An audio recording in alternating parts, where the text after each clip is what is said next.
Selamat pagi Sir dan rakan-rakan sekalian, saya adalah dari CFT 1032L1, Reka Bentuk Seni Tradisional. Nama saya Syed Joni dan nombor kad matrik saya lah C21A2138. Tajuk yang saya pilih adalah peralatan dapur kaum Cina. Objek yang saya pilih ialah penyepit, pengukus dan papan pemotong.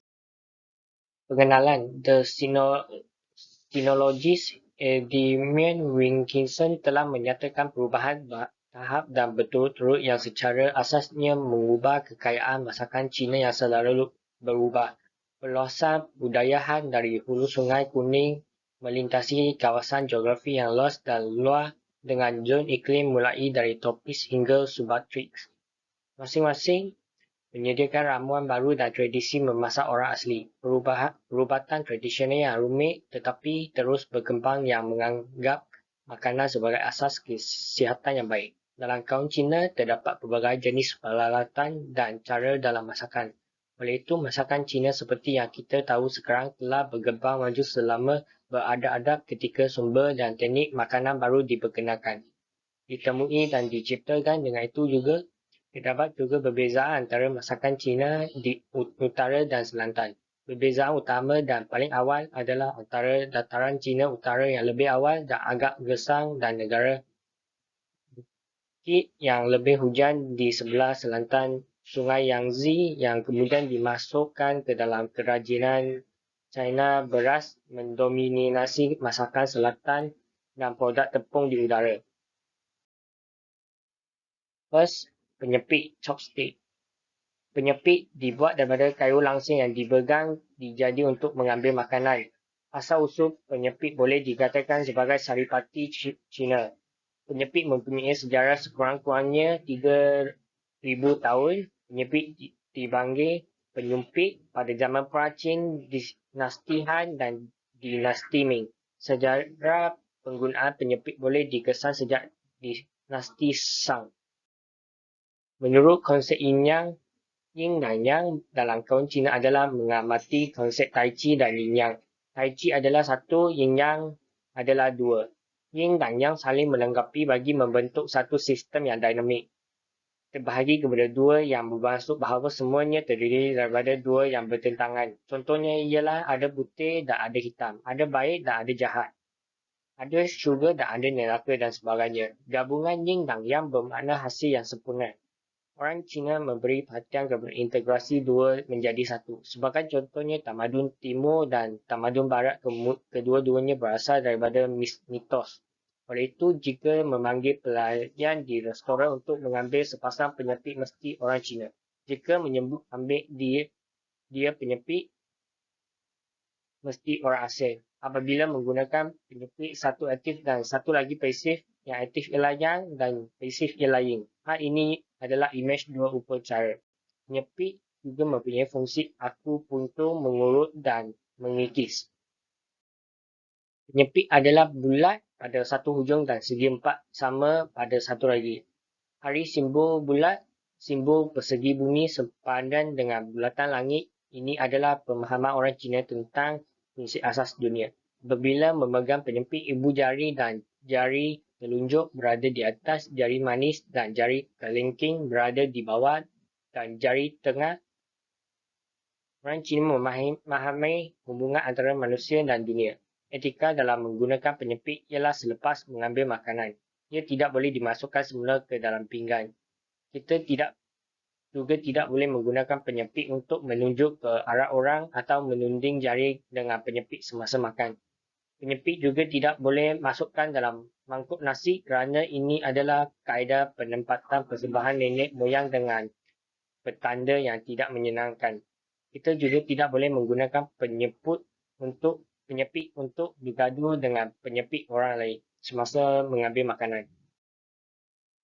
Penyepit hendaklah diletakkan dahulu dan penyepit tidak boleh dimasukkan ke dalam mangkuk nasi atau nasi. Penyepit mesti diletakkan pada baki. Penyepit tidak boleh diletakkan di atas cawan atau pinggan. Jika tidak, ia akan mudah tertanggal. Jangan gunakan penyepit untuk memasukkan makanan ke dalam mulut. Jangan gunakan lidah untuk menjilat lampiran pada penyepit. Jangan menggunakan penyepit untuk menolak mangkuk, pinggan dan cawan. Apabila bercakap semasa jamuan, jangan gunakan penyepit sebagai alat peraga dan menari secara rawat. Jangan gunakan penyepit untuk memukul bahagian atas meja hidangan. Jangan gunakan penyepit untuk menunjuk ke arah orang atau menunding jari dengan penyepit semasa makan. Letakkan penyepit perlahan-perlahan selepas setiap penggunaan dan cuba untuk tidak membuat sebarang bunyi. Pada asalnya, penyepit diperbuat daripada gading telah digunakan sejak zaman dinasti Shang. Rekod sejarah keluarga Song Weizhi merekodkan bahawa Zhou Shi ialah seorang pencincang gajah. Menggunakan gading untuk membuat penyepit adalah tanda kekayaan. Bahan yang digunakan untuk membuat penyepit juga berbeza. Terdapat penyepit emas, penyepit perak dan penyepit ganding. Yang umum ialah penyepit tulang, penyepit bulu dan penyepit plastik. Sarjana Jepun telah menentukan bahawa makan dengan penyepit menjadikan tangan seseorang itu tangkas dan boleh melatih otak untuk menjadikan fleksibel. Penyepit juga dapat melakukan fungsi seperti mencubit, memetik, menyenduk dan sebagainya. Penyepit juga mempunyai cara penyelenggaraannya. Sebagai contoh, keluarga harus cuba untuk tidak mencampurkan penyepit kerana pencampuran penyepit mudah menyebabkan beberapa jangkitan penyakit. Kajian ini menunjukkan bahawa hampir separuh daripada orang mempunyai Helicobacter pylori, masalah perut dan kebanyakan bakteria ini dihantar melalui keluarga. Sebaiknya gunakan penyepit sendiri di rumah. Penyepit perlu diganti dengan kerap. Biasanya dalam satu keluarga menggunakan sepasang penyepit selama 2 atau 3 tahun. Apabila penyepit digunakan untuk masa yang lama, permukaannya tidak lagi licin dan gosokan yang kerap dengan mudah boleh membuat penyepit menjadi kasar dan terdapat alur kecil yang sangat mudah untuk mengekalkan bakteria. Oleh itu, lebih baik kita menggantikan penyepit setiap 6 bulan. Peralatan yang seterusnya ialah pengukus. Kukusan bambu ini khasnya untuk memasak dimsum. Dimsum merupakan makanan tradisional Cina. Hanya 3 hingga 4 buah dalam satu piring atau kukusan bambu. Pengukus ini diperbuat oleh bambu dan berfungsi untuk mengukus makanan. Peralatan ini memudahkan kaum Cina dalam mengukus sarapan atau makanan kecil. Petukang menggunakan bulu untuk membuat kukusan ini. Proses penghasilan pengukus. Ciri-ciri pembuatannya ialah membahagikan bulu kepada kepingan bulu nipis dengan lebar kira-kira 4 cm. Menggunakan tali atau jalur bulu untuk mencantumkan kepingan bulu menjadi pengukus yang boleh digunakan dengan berkesan. Irisan bulu sangat nipis, mudah untuk membuat cincin bulu tanpa rawatan api dan kecekapan pengeluaran agak tinggi yang boleh membuat kos pengeluaran dengan baik. Bulu pengukus mengamalkan proses ini, iaitu bulu moso. Ketukangan khas pengukus bulu adalah penghaburan kebijaksanaan orang Bashu yang bekerja. Ia adalah kraf rakyat purba yang hampir lenyap. Merangkumi prosedur, memotong bulu, memecah bulu, menanggalkan sendi bulu dan lain-lain lagi. Mengukir garisan pada bahagian dalam bulu supaya bulu tidak patah apabila dibakar. Memanggang api untuk melembutkan bulu, melentur bulu yang telah dilembutkan menjadi cincin pengukus. Berulang kali menguli bulu untuk menjadikan radiannya lebih dekat dengan bulatan yang sempurna. Rasuk atas melalui bongkar bulu. Bukaan atas menganyam tikar bulu di bahagian atas tudung membuat penutup pengukus. Terdapat sangat sedikit pertukaran yang boleh melakukan kraf ini. Kraf ini makin dilupai oleh zaman sekarang. Perubahan warna pengukus bulu adalah proses semula jadi evolusi warna bulu dengan pantulan bulu dan wak baik. Kulit bulu akan berubah daripada biru bulu kepada coklat, iaitu proses perubahan secara beransur-ansur. Hanya bulu yang berkulit hijau sahaja akan mengalami proses perubahan sebegitu. Jika kulit hijau itu dibuang, warnanya akan beransur-ansur menjadi hitam dengan penggunaan masa.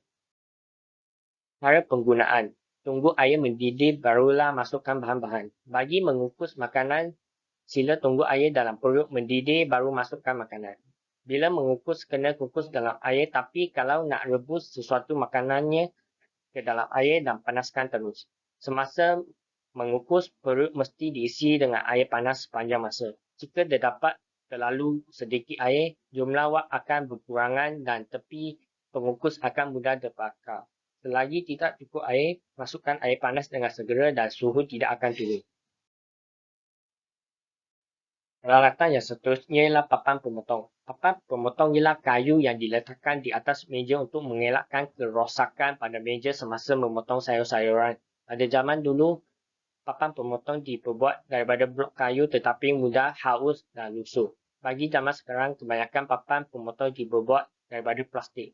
Bagi mengelakkan keretakan yang disebabkan oleh penyimpanan yang tidak betul, papan pemotong tidak boleh direndam dalam air dan terdedah kepada cahaya matahari untuk masa yang lama. Papan harus dibawa kembali ke dalam rumah selepas pengeringan udara.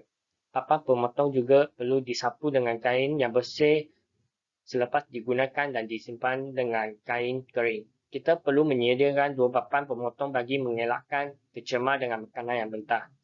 Papan pemotong mempunyai fungsi antibakteria dan bakteria yang kuat. Kita perlu sentiasa menjaga kebersihan papan pemotong. Kita boleh menggunakan berus papan keras dan air bersih untuk membasuh kotoran bersama habuk papan. Jika terdapat ikan, daging dan bau hanya boleh dibasuh dengan air beras atau washing spirit yang dilarutkan dalam garam dan dibasuh dengan air suam. Gantung hingga kering selepas dicuci. Papan pemotong tradisional biasanya dibuat daripada bulu kayu. Papan pemotong bulu agak berat dan mudah ditanggalkan. Papan bulu keras dan tidak akan jatuh dari sangga bulu. Papan bulu segar, licin dan halus.